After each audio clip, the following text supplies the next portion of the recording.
estamos a punto de terminar. Gracias por su atención, por no dormirse con estos segmentos. Pero me quisiera terminar subrayando la importancia que tiene la institución del salario mínimo.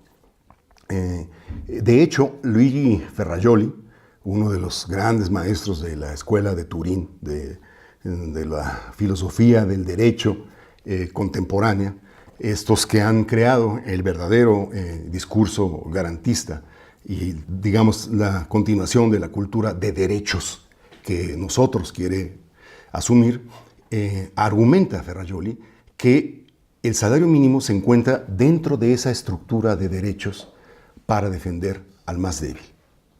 Así es. Si ustedes dejan a la libre fuerza del mercado la contratación, el despido y el propio salario, pues esto hará que el más fuerte pueda determinar cualquiera de estas tres condiciones. O te contrato, o te despido y fijo tu salario. Bueno, la institución del salario mínimo lo que hace es darle un instrumento legal universal, y esto es lo más bonito, ¿no? Universal a todos los trabajadores de un país para que al enfrentarse con su patrón, este patrón no abuse. Los economistas tienen una palabrota, no abuse de su poder monopsónico, quiere decir contratar, despedir, fijar trabajo, y no puedan bajarse, ¿no? No puedan bajar el salario de una línea establecida constitucionalmente por una institución, por el decreto del salario mínimo. Esto es muy importante para países como México, este derecho del salario mínimo y esta institución del salario mínimo. ¿Por qué? Porque no somos Alemania, y aún así Alemania acaba de introducir el salario mínimo en su economía en el año 2016. Aquí hay muy pocos trabajadores sindicalizados. Entonces, pues cada quien se rasca con sus propias uñas al ingresar a su trabajo, a su empresa, a cualquier tipo de empleo. Cuando el salario mínimo es tan ridículamente bajo, pues tu poder de negociación es también ridículamente bajo. El salario mínimo significa dar poder de negociación universal, con criterios generales, a todos los más débiles trabajadores del país. ¿Cuántos trabajadores ganan directamente un salario mínimo? El INEGI calcula 3.84 millones de personas en ese rango. Hay quien habla de 8, pero como hemos visto, el salario mínimo es mucho más importante porque gravita sobre el resto, ¿no?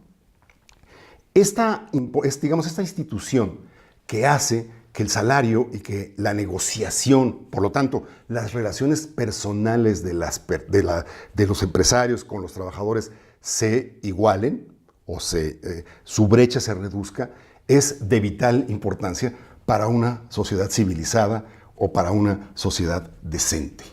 Y algo más. El gran mensaje que hay que dar con los salarios, no de un solo golpe, sino en una política que vaya escalando los salarios progresivamente, con responsabilidad, prudentemente, el gran mensaje es: mexicanos, trabajemos porque tu salario te va a permitir escapar de la pobreza en primer lugar y luego tener una mejor vida.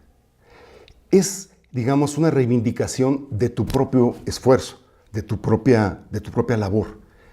Por eso los teóricos que han estudiado esto en los últimos 20 años dicen que la mejor política social es la política salarial.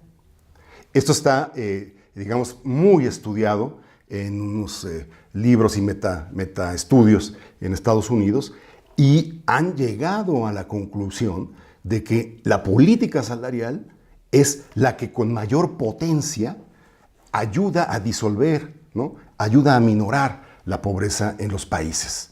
Esto lo comprobó el INEGI el año antepasado cuando dice: bueno, México sí ha avanzado en ciertos satisfactores, educación, salud, etcétera, y sobre todo en programas sociales, en inyección líquida a los distintos sectores de la población.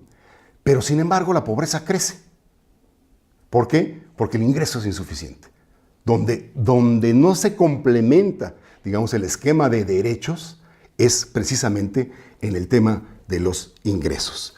Así que no nos engañemos y con el debido respeto a la memoria de Colosio, digamos, hay que abandonar ese discurso, ¿no?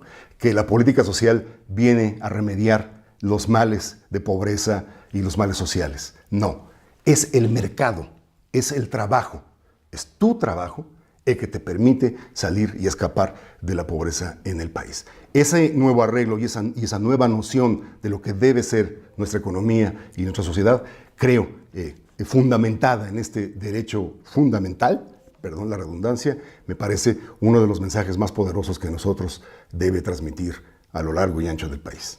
Gracias.